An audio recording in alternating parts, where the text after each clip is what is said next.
Sou Victor Rebelo, comunicador e pesquisador espiritualista. Hoje eu vim gravar um vídeo num parque que tem aqui perto de casa, o parque que fica na região da Damaia, na cidade de Amadora, bem pertinho de Lisboa. Bom, no vídeo de hoje eu quero falar um pouquinho sobre essa questão de ceticismo e espiritualidade. É possível a gente assumir uma postura cética, mesmo sendo espiritualista, assumindo algumas verdades, eu não vou nem dizer crenças, mas assumindo alguns conceitos? É possível ainda assim a gente manter uma postura cética? Bom, primeiro eu quero dizer que eu gravei no vídeo anterior uma explicação sobre a diferença entre você ser espiritualista e religioso. São duas coisas que necessariamente não estão vinculadas. Assista ao vídeo anterior se você perdeu. Agora, com relação a ser cético, veja, se você tem uma crença, como por exemplo, eu não acredito em Deus, ou eu não acredito na vida após a morte, ela não existe, você não está sendo uma pessoa cética. Você está sendo uma pessoa materialista. Para você, se você não acredita que a consciência sobreviva após a morte do corpo físico, isso significa que você é materialista. Tudo termina com a morte do corpo, ok? A consciência nada mais é do que fruto dos nossos processos químicos, biológicos, não é? Tudo não passa de um processo hormonal, cerebral. Ok. É a tua visão, mas isso não é ser cético. O ceticismo ele pressupõe uma atitude de questionamento, de dúvida, antes que você assuma uma verdade. Então, no meu caso, eu sou espiritualista, não necessariamente religioso, porque eu não sigo nenhuma religião, mas eu assumo como uma verdade, pelo menos temporária, alguns conceitos espiritualistas, como por exemplo, o de que a consciência não é fruto do nosso corpo. A consciência ela pré-existe e sobrevive a este corpo físico, ok? É a minha visão. Com base em mais de 20 anos de pesquisas sobre o tema vida após a morte. Eu não uso como base crenças religiosas. Eu uso como base, primeiro, minhas experiências pessoais no campo da mediunidade, no campo da paranormalidade, da clarividência, das experiências de projeção da consciência para fora do corpo físico. Portanto, eu uso como base as minhas experiências, uso como base pesquisas de inúmeros cientistas e pesquisadores espalhados pelo mundo ao longo dos séculos.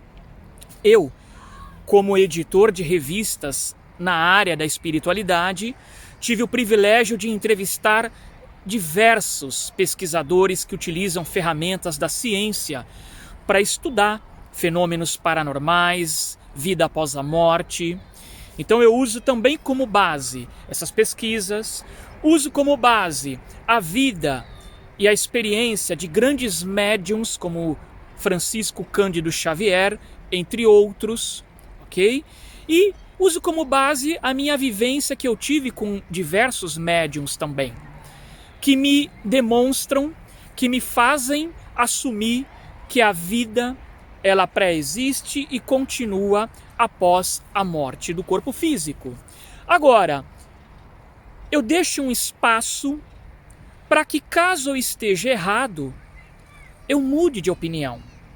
Então, se ao longo dos anos eu perceber que de repente estamos todos enganados e que tudo foi uma ilusão e de que realmente a consciência termina com a morte do corpo físico, ok, eu mudo de ideia, mudo de opinião e assumo isso como uma nova verdade temporária. Então, mesmo não sendo cético, eu sou espiritualista, eu ainda assim procuro manter uma postura aberta. Eu ainda questiono as minhas próprias experiências. Eu não deixo essas experiências como um ponto final. Não, isso é assim e pronto com base na minha experiência. De repente eu estou enganado. Então, mesmo assumindo uma postura oposta ao materialismo, ou seja, espiritualista, eu ainda assim procuro preservar um espaço para o ceticismo, que, como eu disse, não é assumir nenhuma crença nem outra, mas é questionar, assumir um princípio de dúvida, de investigação. É por isso que o cientista, no início de uma investigação, ele precisa ser cético. Um filósofo precisa partir do ponto de vista cético para que as investigações possam ser feitas e você vai construindo as hipóteses e até mesmo suas crenças. Então é importante a gente perceber, esse vídeo é um complemento do outro, porque no outro, como eu disse, eu mostrei a diferença de religião e espiritualidade, e nesse eu mostro a diferença entre espiritualista, materialista e a postura cética, que é saudável. Não é que é saudável você manter um espaço para se questionar das tuas verdades. A gente tem que estar o tempo todo em transformação, revendo nossos conceitos, ampliando nossa visão de mundo. Isso requer coragem para mudar, porque não é fácil abrir mão de conceitos, de certezas, ainda mais quando essas certezas nos trazem conforto, como a sobrevivência da vida após a morte. É difícil, de repente, você abrir mão de uma certeza ou de uma crença. Então é um ato de coragem, de humildade e também de inteligência. Porque você vai estar sempre aprendendo, se você se permitir sempre se questionar.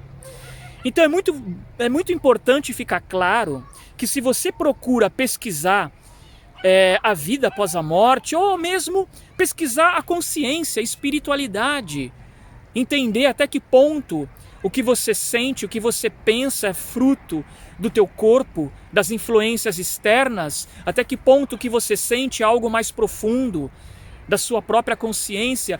É importante você ampliar o seu nível de lucidez sobre a vida, sobre si mesmo.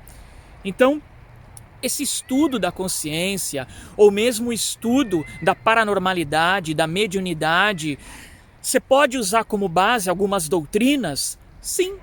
Como, por exemplo, o espiritismo, a teosofia. Existem diversas doutrinas que, em determinado momento, usaram como base a ciência, a filosofia, acabaram se perdendo em alguns momentos se tornaram religião, não é? Mas, inicialmente, o espiritismo, por exemplo, teve como proposta, pelo menos o seu fundador, o seu codificador, Allan Kardec, teve como proposta usar a filosofia e a ciência como base e assim criar uma doutrina de consequências morais, mas que no Brasil se transformou numa religião. Ok, não tenho nada contra, mas quando você transforma uma doutrina em religião, você para de questionar essa doutrina, você para de questionar os seus fundadores e você assume tudo que vem dela como verdade. E aí é um perigo, porque aí você pode se tornar uma pessoa fanática ou se fechar para novos aprendizados, para novos questionamentos, não é? E crescimento. Então, é importante a gente entender, e eu conheço bem o espiritismo, porque fui palestrante, publiquei uma das principais revistas sobre espiritismo do Brasil e do mundo durante quase 20 anos, que foi a Revista Cristã de Espiritismo, ficou à venda nas bancas por quase 20 anos, então eu sei do que eu estou falando. É uma doutrina maravilhosa. Você que está em Portugal me acompanhando, não tem muita noção do que é o espiritismo, não é? Ele é confundido com superstição, com bruxaria, entre aspas, porque bruxaria também se apoia em crenças, em tradições ancestrais belíssimas, mas não vou entrar nesse assunto. Mas você também, que não conhece o espiritismo, estude, leia as obras de Allan Kardec. Eu não estou dizendo para você virar espírita, eu estou dizendo para você começar de um ponto de partida e investigar o trabalho de pesquisadores e procurar investigar por experiência própria mesmo, não é? Realizando práticas de desdobramento, de experiências fora do corpo, de forma consciente, abrindo a sua clarividência.